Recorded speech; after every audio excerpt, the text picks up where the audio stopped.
years, I have been shocked by the amount of book to screen adaptations, and I feel like the movie industry is running out of unique ideas, so they keep pulling from books, which I do not mind at all. But I'm tired of opening up Netflix or a various streaming account and being like, oh, I did not know that that was getting an adaptation. So I've decided to rank my most anticipated 2025 adaptations, and I have 18 movies / shows on this list, and there are more than that that are slated for this year, and I'll cover some of those rapid fire at the end, but these are the ones that I'm most anticipating. But with that, let's go ahead and cover how I'm going to be ranking these. And so I am anticipating all of these, but I feel like they are going to be hit or miss to the general public. So up at the top, I have red carpet next question. This is obviously a take on Raw next question. Like, obviously this is gonna be a hit, a smash, at least in my mind. And then after that we have I'm Sad. Whether that's at home watching it on Netflix, whether that's in the theaters, I'm sad and I'm ready to watch. And then right in that middle tier, we have not getting a second season. So this applies to movies and shows, but you know when a show, people are kind of excited for the first season, and then it kind of just dies out and there's not enough hype around it, and so it doesn't get a second season. That's kind of what that's meaning, but it applies to movies and shows in this instance. And then we have Rotten Tomatoes is having a field day. So this isn't the last tier because I feel like for a movie to be critiqued, there has to be something to critique, right? Like there is enough substance, there is something there for them to critique, but usually it's not going to be good. And then the last ranking is we're getting the director's cut. Like something is going on where we did not get the full story, or people are just like, what is this? And so hopefully that gives you a good overview of how this ranking is going to go. And I will say some of what I have here, some of them are official movie posters, other ones are just what they have out there right now, and then some there is none, so it's just the cover of the book. And so as we go through these, I'm going to try and give you guys a small synopsis around what the book is about, what the movie's about, some key stars, all of that. First up, we have Mickey 17, and this is based on the book Mickey 7, and I'm putting red carpet next question. Okay, because personally, it has Robert Pattinson in it. It has Mark Ruffalo in it. And the director is Bong Joon-ho, which he directed Parasite, which got all of these really big awards. And so I feel like with that lineup alone, red carpet. And so a quick synopsis of Mickey 17. Wanting to get out of Earth, Mickey Barnes signs up to be an expendable, or a disposable employee, where after one iteration dies, a new body is regenerated. And so I think this is supposed to be like horror, sci-fi, comedy. And I have seen a few trailers for this already, and this is actually going to be released on January 31st. So I will be sitting in the movies for this one, absolutely. And then being released on March 14th, we have The Electric State, which is based on a 2018 graphic novel by Simon Stålenhag.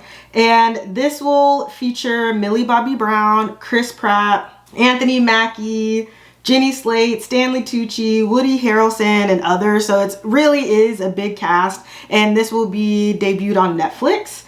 And the directors are Joe and Anthony Russo, which they did a lot of like the Marvel movies. But it says it's set in an alternative 1994. A young girl is approached by a robot who claims to know her missing brother, and with it they set out to find him. So sounds kind of like an adventure story. I feel like maybe a lot of families will want to watch this, especially considering the cast.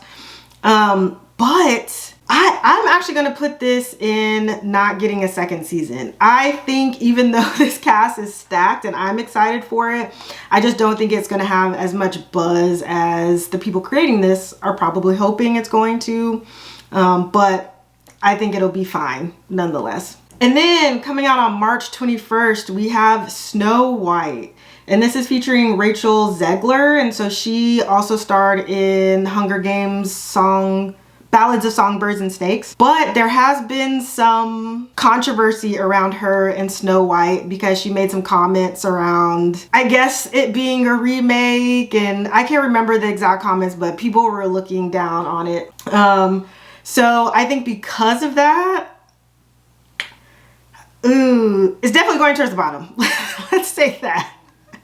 I'm gonna say we're getting the director's cut. I think this isn't gonna get as much hype as some of these other like fairy tale retellings, live actions, because of the controversy. And so I feel like we're just not gonna get what we deserve there. So I'm gonna say we're getting a director's cut. And then we have The Ametuer that is supposed to be coming on April 11th. And that is based on the book The Ametuer by Robert Little. And it's going to feature Rami Malek and Rachel Brosnahan. And this follows someone in the CIA who loses his wife in a terrorist attack. But he realizes his bosses won't act due to conflicting priorities that they have in the CIA. And so he's blackmailing the agency to train him as a field operative so he can find out what happened to his wife. This is another one that I feel like I think it's gonna fall flat, if I'm being honest. And then we have the Murderbot Diaries that is supposed to be coming out on June 4th. And so this was a 2018 Hugo Award winner, which if you don't know the Hugo Award, it's known for sci-fi. And I feel like it's gaining re-popularity in 2024, 2025. I've seen a lot of people talk about this series, and it's one that I'm really interested in. And I feel like most of these books, especially the sci-fi ones, I am going to try to read them before they get adapted and before I go see the movie. And this is definitely one where I want to read it before seeing it. And this is about a security android struggles with emotions and free will while balancing dangerous missions and desire for isolation, evading detection of its self-hacking as it finds its place in the world. And so this is starring Alexander Skarsgård, and it's going to be featured on Apple TV. This one, I'm going to say I'm sad. Okay, I'm down for a robot. I'm down for sci-fi, especially if it's a good adaptation from the book. And I feel like it has the potential to continue on and not just be a one and done type of thing. I really hope it doesn't fall into not getting a second season, but we'll see. But I'm sad for that one for sure. And then July 11th, we have Animal Farm, which is going to be an animated film. And obviously this has been adapted previously. Not too much to say on this one from, you know, just in general. It's one of those ones where there is a date out there, but I have a feeling it's probably going to get pushed out. Animal Farm. What do I think? Where is it gonna sit? I'm gonna say we're getting the director's cut. I think that there hasn't been enough like hype or just talk about this movie in general. I feel like who they get to do the voiceovers in the animations could change this a little bit, but because we don't have as much information right now, I'm just putting we're getting the director's cut. And then July 18th, we are supposed to be getting another adaptation of I Know What You Did Last Summer. And this is based on the book by Lewis Duncan. We're supposed to have Jennifer Love Hewitt and Freddie Prinze Jr. coming back and reprising their roles from the past adaptation. And as like a new part of the cast, there's Madeline Klein. There's a few other people. Their cast is pretty much set, but I don't really know who they are. They sound like they're more up and coming actors and actresses, which I really appreciate. I feel like this could be a couple of big breaks for a few of them, which I really enjoy. And this one,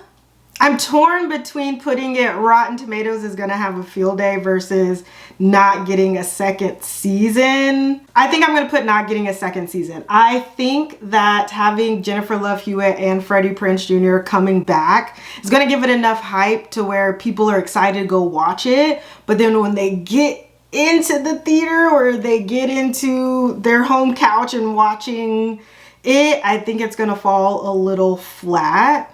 I do think Rotten Tomatoes is gonna have some stuff to say, but I'm hoping that those new actors, you know, just really put their all into it.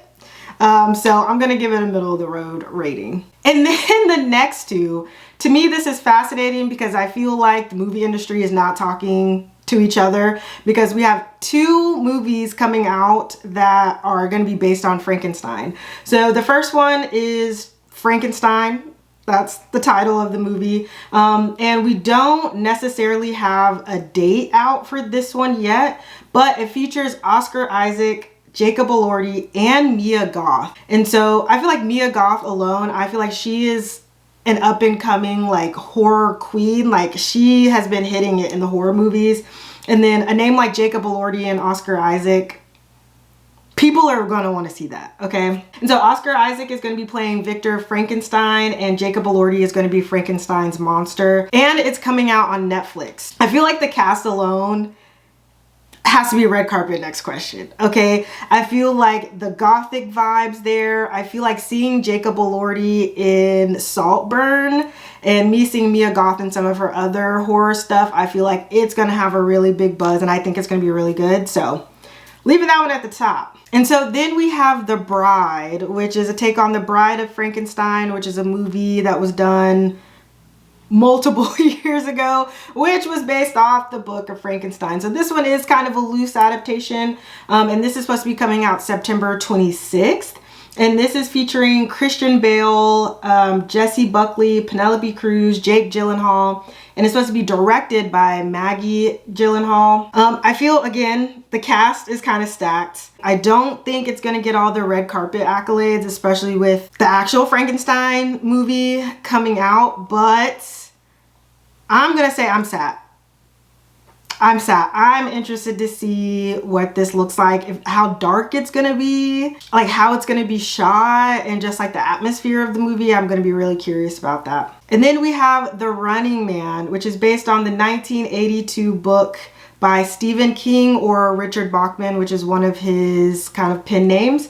And Glenn Powell had a great year last year, and he's featuring in this, and so I think a lot of people are gonna want to see this in movies. It's gonna be done by Paramount Pictures, and it's supposed to be coming out November 7th. Movie did have a previous adaptation, and it featured Arnold Schwarzenegger.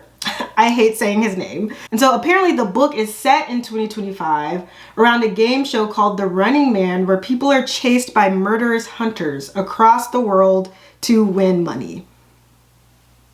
This sounds dystopian as hell, and I love it. I'm excited to see this one. And I feel like because it has Glenn Powell in it, I'm gonna put I'm sad. I'm sad. I have not read the book.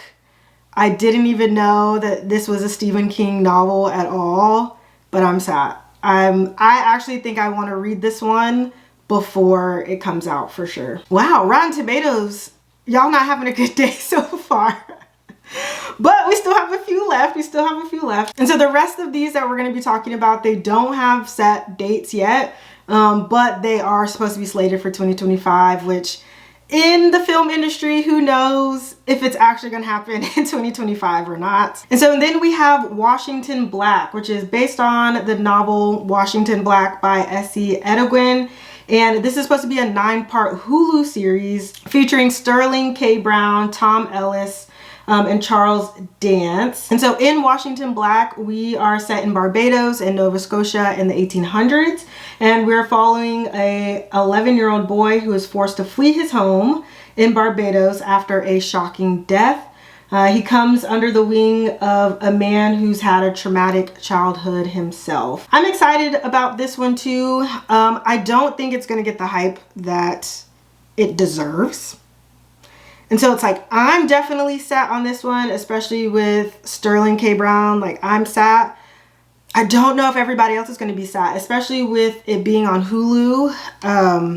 I don't think Rotten Tomatoes is going to have a field day with this one though, because I think the acting is going to be spectacular. I think the storyline is going to be spectacular. I'm going to put not getting a second season. I hate that for Washington Black, but I still think it's going to be a solid series. And then we have Die My Love, which is based on a novel by Ariana Harwitz. And it's going to feature Jennifer Lawrence, Robert Pattinson, and Lakeith Stanfield. And it features a new mother in the French countryside who develops postpartum depression and enters psychosis. Hear me out. Between Robert Pattinson and Lakeith, red carpet next question. It has to be. It has to be. And here's the crazy part is if it doesn't fall into red carpet next question, I think it's immediately going to go to Rotten Tomatoes is having a field day. To me, there's going to be no in between there. I have high hopes just based on that cast, and maybe I'm seeing that I may be a little biased based on Robert Pattinson, but I know that he doesn't sign up for stuff unless he truly believes in it, right? And I feel like that alone tells me what I need to know. So red carpet next question. And then we have the movie No Other Choice, which is actually based on the novel The Axe by Donald Westlake. This is actually going to be adapted by, I think, a Korean director, and there's going to be Korean actors and actresses in there. There was actually a previous adaptation in 2005, and this is a thriller that follows a man who engages in a desperate hunt for new employment after being fired from a position he's held for 25 years. I just feel like K-dramas, K-movies just get storylines correct. Okay, like between the acting, between how they portray things, the visuals, I just feel like they do such a better job than Americans. I don't know if this is going to get the hype it deserves when it comes out. I feel like it's going to take a couple of months for things to kind of drum up a little bit. And so that has me debating between I'm sad and not getting a second season. One of the actors in here is from Squid Games, Lee Bong-hun. And so I feel like that may drum people up a little bit to want to watch it. I'm going to put not getting a second season. I'm not taking any further questions at this time. Okay, but moving on, we have the Thursday Murder Club, which is based on the novel by Richard Osman. And so I know this is a very beloved book and series, especially like in the UK. But this is coming out on Netflix and is being directed by Chris Columbus, which is the same director from Harry Potter. And so I feel like with the names that are being associated with this, like the actors and actresses, we have Helen Mirren, we have Pierce Brosnan. I feel like this one is going to get a lot of hype. I feel like it's going to be one of those movies that like everybody can sit and watch. Like I feel like it's going to be kind of like a cozy murder mystery type of situation. And so for those of you who don't know, the Thursday Murder Club follows these older amateur sleuths. They're all like in their 70s. And they're attempting to solve a murder. So I'm gonna say I'm sat for this one. I'm excited to see how this comes out. I don't think that it's gonna get a whole bunch of accolades and stuff, but I think it's gonna be a movie that a lot of people enjoy. Then we have Klara and the Sun, which is based on the novel by Kazuo Ishiguro, and it's going to be starring Jenny Ortega, Amy Adams, Natasha Lyonne, and it's going to be directed by Taika Waititi, and this is about a robot girl designed to prevent loneliness, and she tries to save a broken-hearted family of humans. I have not read this book, but the way people talk about it, I'm gonna absolutely need to.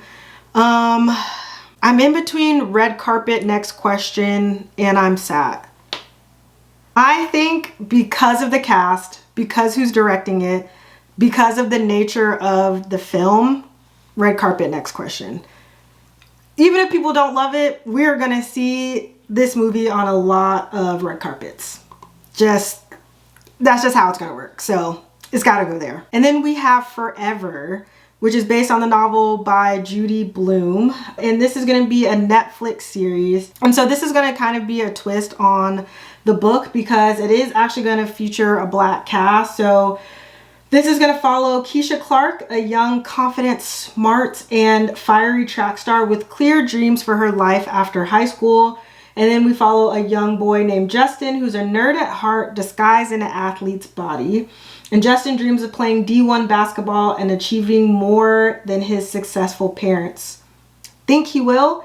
And love will lead him to who he truly is. The episodes are going to be directed by different people. I know some of them are going to be directed by Regina King, which I really love. I hate to say this, but I think it's going to be in between not getting a second season and Rotten Tomatoes is having a field day. I love the premise of this. I love that it's going to be featuring a Black cast. I think everybody loves Judy Blume, but I just think people are going to have some pushback on this, and so I think it's just not going to get a second season. I think there's going to be a large group of people who absolutely love this, and then there's going to be some people who just don't want to watch it all, or they're going to watch it and they're going to have very harsh criticisms.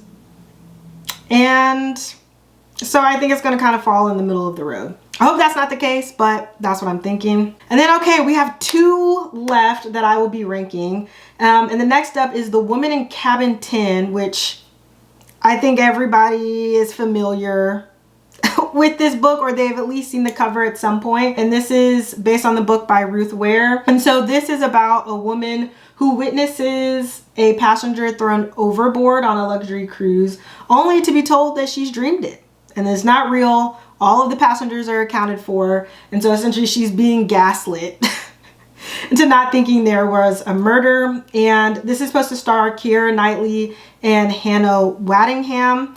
And it's going to be on Netflix. I think because this was such a big book and it's only really being optioned by Netflix, and I feel like people are just going to have a lot to say naturally about this, we're getting our first adaptation in Rotten Tomatoes is having a field day. I don't know why, but something about it is people are gonna have a lot to critique about it. I do think Netflix does a good job of like the murder mystery genre, but if this is gonna go a little darker and not as fun and kitschy, then I feel like it may be a miss. I think this is probably gonna be feeling a lot like The Perfect Couple that was adapted by Netflix. So I'm putting in Rotten Tomatoes is having a field day. Sorry. And then the last book I'll talk about is Verity. And based on my research, it is either going to be coming out in 2025 or 2026. It's probably leaning into 2026, but because there is a possibility of it coming out in 2025, I wanted to mention it. I have only read one Colleen Hoover book, and it is Verity. I actually really enjoyed this book. And for the movie, it has Anne Hathaway, Dakota Johnson, and Josh Hartnett associated with this. I love Anne Hathaway. Okay, I feel like she's an unproblematic queen that has aged gracefully. I love her. And I feel like I have to say that because I'm gonna put it in Rotten Tomatoes is having a field day. And I promise I'm not just putting it there because there wasn't a lot there. I have a similar feeling about this as I do of The Woman in Cabin 10. I feel like because it has so much hype around it, people are gonna be very critical. And for those of you who have maybe not heard of Verity, this is about a woman who discovers a secret of an unfinished manuscript that may reveal chilling admissions about the family that she is working for, and she must decide if the writings that she's found in this manuscript are fiction or warning. Like I said, I love this, but I think Rotten Tomatoes is having a field day. But as promised, I will just kind of rapid fire a few other that are slated for 2025, but I'm just not as excited about, or there just wasn't enough information for me to really talk about them. So we have Long Bright River, that's supposed to be featuring Amanda Seyfried, and that's supposed to be coming out on Peacock. We have The Housemaid, also featuring Amanda Seyfried. I don't know how to say her last name clearly. And featuring Sydney Sweeney. We have The Hunting Wives, that's supposed to be featuring Brittany Snow, Dermot Mulroney, Chrissy Metz, and that's going to be on Starz. We also have We Were Liars, which is a YA novel that's going to be adapted on Amazon Prime. We have People We Meet on Vacation, which is an Emily Henry novel, and it's supposed to be featuring Emily Blader and Tom Blythe, and that's going to be coming out on Netflix. And then we have His and Hers, which is a 2020 Alice Feeney novel, and it's going to feature Tessa Thompson and Rebecca Rittenhouse, also supposed to be coming out on Netflix. But let me know down below in the comments, 1, if you agree with my rankings, 2, what movie or book adaptation are you the most excited for 2025? And if I missed any that you have heard of that I didn't feature at all on this list, please let me know. And if you made it to the end of this video, you are my absolute favorite, and I will see you in the next one. Bye.